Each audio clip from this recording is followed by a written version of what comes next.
भविष्य निर्वाह निधी प्रस्तावांसाठी 20 तारखेची डेडलाईन. नांदेड वेतन पथकाचे मुख्याध्यापकांना आदेश.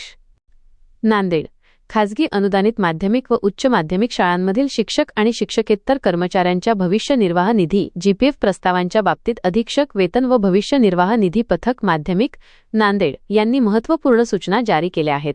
आता कर्मचाऱ्यांचे नापरतावा, नॉन रिफंडेबल आणि अंतिम प्रदान फायनल पेमेंट प्रस्ताव दरमहा 01 ते 20 तारखेपर्यंत स्वीकारले जाणार आहेत. अधीक्षक कार्यालयाने स्पष्ट केले आहे की विहित नमुन्यातील परिपूर्ण प्रस्ताव दरमहा 20 तारखेपर्यंत सादर केल्यास त्या प्रस्तावांची रक्कम संबंधित कर्मचाऱ्याच्या खात्यावर त्याच महिन्याच्या अखेरपर्यंत जमा करणे सोयीचे होणार आहे. प्रस्तावासाठी आवश्यक कागदपत्रे. प्रस्तावासोबत खालील कागदपत्रे मुख्याध्यापकांकडून साक्षांकित असणे अनिवार्य आहे.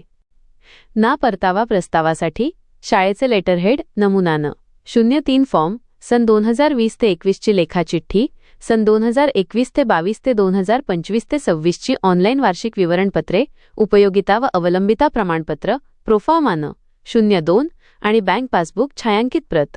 अंतिम प्रदान प्रस्तावासाठी फॉर्मनं VIIIA मागील 5 वर्षांची ऑनलाईन विवरणपत्रे, कार्यमुक्ती आदेश, बँक पासबुक प्रत आणि महालेखाकार कार्यालयाचे मंजुरी आदेश.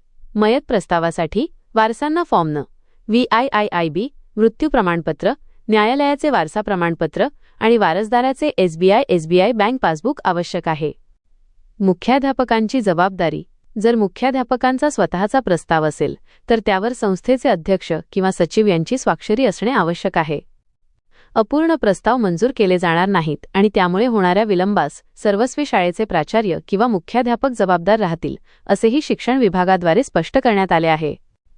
जिल्ह्यातील सर्व माध्यमिक शाळांनी या नियमांचे पालन करून विहित मुदतीत प्रस्ताव सादर करावेत, असे आवाहन शिक्षणाधिकारी माध्यमिक जिल्हा परिषद नांदेड यांनी केले आहे.